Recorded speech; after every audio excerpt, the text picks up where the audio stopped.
Culvert for Betteh, strengthening Colbot's collective muscle for community resilience. Colbot is a settlement located in eastern Freetown, Sierra Leone, which stretches from the Granville Brook dump site along an estuary to the coast. The community's history can be traced back to the first families who settled there in 1964. Since then, Colbot has witnessed 4 major waves of migration, the most recent and largest wave taking place after 2002, when laborers from the provinces of Sierra Leone moved to Freetown in search of work following the Civil War. Today, it is a vibrant, young, and diverse community, with about 900 households spread across its varied landscape from the hilly areas to the coast. At present, the community faces a great number of challenges on a daily basis: waterborne diseases, malaria, and other social challenges, including theft and violence. However, 2 challenges related to location and geography are the most significant. Firstly, as a low-lying area, Colbot is exposed to flooding during the annual rainy season. This is made worse by the lack of retaining walls along the river and the buildup of household waste, which blocks major drainage channels. Waste also flows from settlements at higher elevations such as Moiba.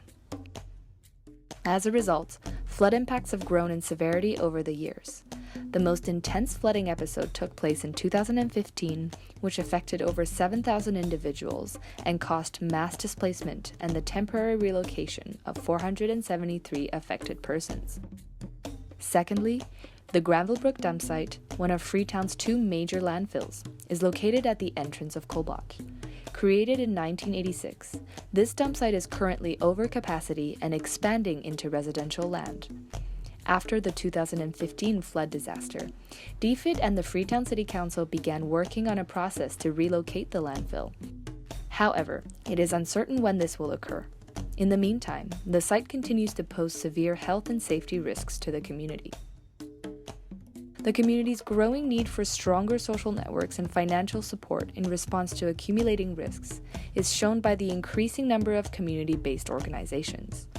Many organizations were created after the disease outbreaks of 2012, and many more after the 2017 flooding.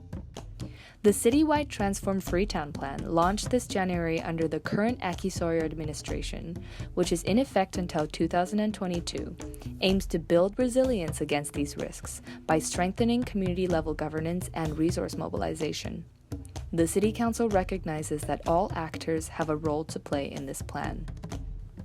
Within Colbot, the major actor in recent years has been the CCDMC, the Clienttown Community Disaster Management Committee, an umbrella organization established in 2015 with the help of CRS, Catholic Relief Services, to strengthen community responses to environmental risks.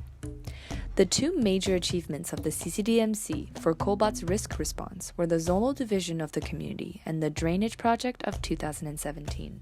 After another episode of severe flooding in 2017, the CCDMC divided Colbot into 6 characteristic zones: Rockfall, Crown Base, Camp No Strain, Headquarters, Central, and Last Banking.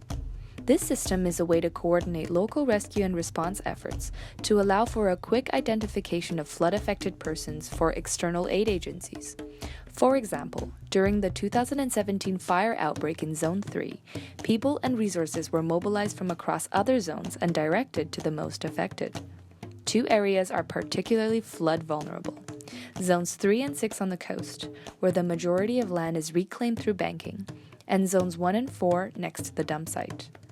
Zones 2 and 5 are relatively safer due to higher elevation, but are the location where many residents seek refuge during flooding. In 2017, the CCDMC also led a community-based drainage initiative, which brought in an excavation machine to clean waste from the major drainage channel. Roughly 160 landlords from Colbot's 900 existing households contributed 250,000 leones each to fund the initiative, totaling 40 million leones from the community, with an additional 23 million leones provided by the Red Cross. The initiative greatly reduced the impact of flooding in 2018 and was unique in that it was planned, carried out, and largely funded by the community. Despite its noteworthy success, the exercise must be repeated each year, requiring continual community funding that may be difficult for many residents to provide.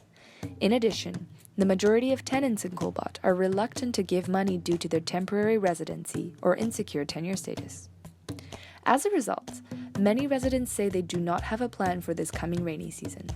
When the flooding occurs, residents will revert to last-minute individual emergency plans, such as fleeing or building small retaining walls for the house. Short-term thinking prevents the community from collaborating with external actors to achieve long-term resilience. But the community has the potential to act, as shown by its 2 successful initiatives. To understand how to build on the positive progress already made, we held 2 focus groups with residents from the most vulnerable areas, and a third with community-based organizations, where we discussed barriers and opportunities for action. We conducted surveys and in-depth interviews with key informants from all zones, including chiefs, imams, and leaders of savings groups. Finally, we invited them to co-produce strategies for long-term, collective community resilience building. Through our findings, we decided to focus on 3 pillars: partnership and coordination, equitable funding, and information sharing. Pillar 1, partnership and coordination. Colbot has a complex parallel governance structure made up of secular, religious, and traditional bodies. CBO leaders, imams, and chiefs all operate within the community, yet a lack of cooperation between the 3 bodies sometimes has led to overlapping roles and insufficient representation of the most vulnerable groups. Poor communication between leaders is exacerbated by Colbot's zonal division, which has led to greater intrazonal focus and little community-wide development. Further, unclear responsibilities among community leaders complicate interactions with external bodies such as NGOs, and critically interfering with the effective mobilization of resources at the expense of the most vulnerable. Government or NGOs go help we for make this trouble with them people and make the rescue them. So this arrangement be there on, so NGOs put on, governments put on. But when they begin supply now, some of we chief them, then they call we again. They say why for within the upland, the Watano and Bogui. In order to address this and implement Transform Freetown's plan to strengthen community governance structures and scale up existing efforts, it is important to build closer partnerships between community stakeholders. Our first proposal, therefore, is to create a single collective body consisting of chiefs, imams, and the CCDMC. A collective body can enhance collaboration between different leaders and, most importantly, give residents an accessible platform to voice their concerns. This will enhance opportunity for community engagement, long-term community-wide projects, and information dissemination. In the long run, we envision this body holding regular discussions with the community about future projects. The participatory and transparent nature of this body means that community leaders can delegate roles and responsibilities to work more effectively with external partners while strengthening partnerships with CBOs and residents. We spoke to leaders and members of 33 community-based organizations besides the CCDMC, which provide a variety of support, be that social, financial, or spiritual, to their members. Of these, 28% of organizations provide emergency financing for members in a rotational structure, 21% deal with community development and disaster risk management, and another 21% are women's savings associations. We found a significant overlap in objectives between organizations, but little collaboration among them. As a way of harnessing their strengths, we propose that CBOs begin to build closer partnerships with each other, especially those with overlapping objectives, in order to combine resources and bring people together to voice their concerns. We have to form in the community. When we form this partnership board, so we have a very opportunity to link up with the stakeholders, elders in the community. So that's why we have tried to see about this partnership. When collaborative, CBOs have a louder voice. They can effectively lobby the collective body as well as external stakeholders such as the government, city council, and NGOs.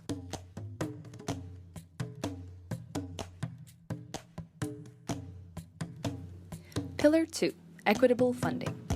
Our work with CBOs revealed that the community has very effective funding capacity. 80% of organizations collect payments either weekly or monthly from their members. we found that all members are required to make the same financial contribution, despite being in a variety of different circumstances, leaving some members unable to take part as the fees are too high. We believe that the issue of equality versus equity around contributions should be addressed to create a fairer system of money collection that reflects the community's diversity in financial circumstances. As such, we suggest a graduated scheme of money collection based on the financial condition of households. Equally, there is incredible potential within Colbot to pool resources. For instance, Al-Mutaida, an Islamic organization with over 500 members, can collect up to 2,500,000 leones each month from its members. Similarly, women's savings groups alone are collectively able to raise over 1,350,000 leones each month. Although there is strong potential, our dialogues with CBO leaders show that financial issues remain the biggest challenge holding back the community-wide development projects. Even when members have available money, they may not contribute if the direction of the funds and the impact of the project are unclear. One way to overcome this barrier would be a public register of money flows, created using receipts of the money spent and raised by each CBO. This data could be made easily accessible for the whole community, allowing CBOs to interact further and take suggestions or queries from members. CBO leaders and members reported that the majority of funds collected are still being used for small-scale individual projects, rather than applied to community-wide development initiatives. They form their own organization just to look around, just to take care of the welfare of the members. Not for the community. There are two reasons for this. Firstly, there is a general lack of sensitization around what can be achieved with communal spending. Secondly, there are tensions between the expectations of tenants versus landlords, with tenants often expecting landlords to contribute, while many landlords expecting external NGOs to take responsibility. To foster communal spending and promote transparency, we propose that community projects create specific and clear targets, which will emphasize the community impact of individual spending and encourage residents to think in the longer term. We are certain that the success of the 2017 drainage project can be replicated if Colbot's resource pooling is maximized.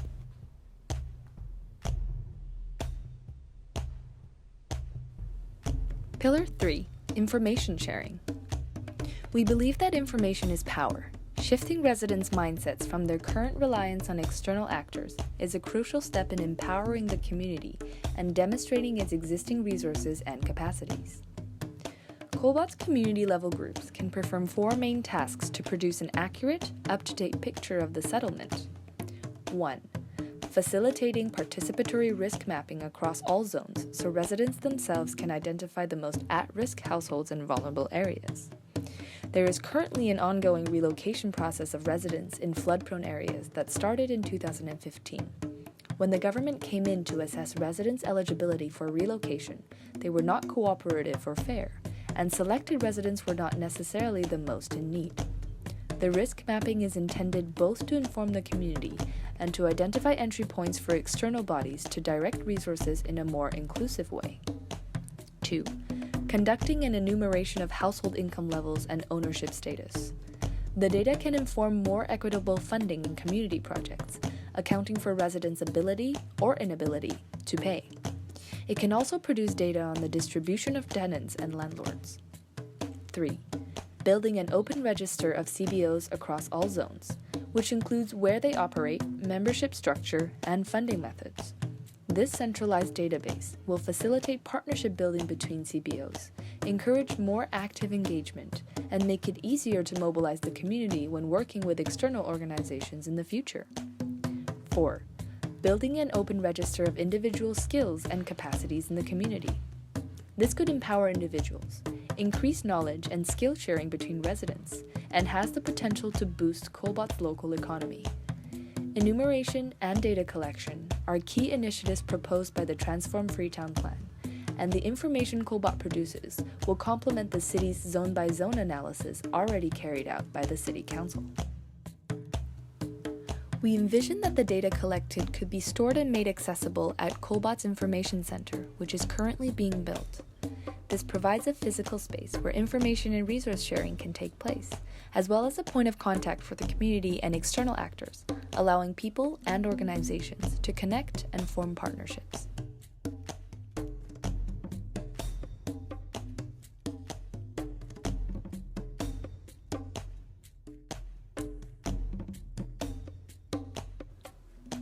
Colbot's 2017 drainage project has inspired other informal settlements across Freetown to duplicate a similar community-driven project. It showed how a community can move from a situation where households are struggling to cope with disaster individually to one where households are acting for mitigation collectively.